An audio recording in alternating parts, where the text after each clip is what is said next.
ହଁ, ନାରୀଟିଏ ସବୁ କିଛି ସହିଯାଏ।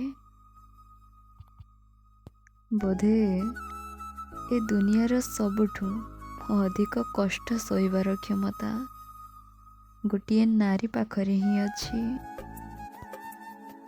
ସେ ପିଲାବେଳର ଭେଦଭାବ ହେଉ କି ଶାଶୁ ଘରେ ଅଭିଯୋଗ ହେଉ, ଗୋଟେ ନାରୀ ସବୁ କିଛି ସହିଯାଏ।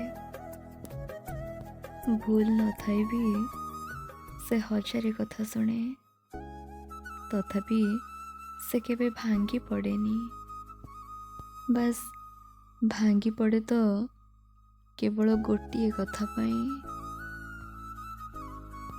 ଯେଉଁ ଜୀବନସାଥୀ ପାଇଁ ସେ ନିଜର ଇଚ୍ଛା ଖୁସି ସବୁ କିଛିକୁ ତ୍ୟାଗ କରିଦିଏ, ସବୁ ଯନ୍ତ୍ରଣାକୁ ସହିଯାଏ, ଆଉ ପ୍ରତିବଦଳରେ ତାକୁ ଧୋକା ମିଳେ।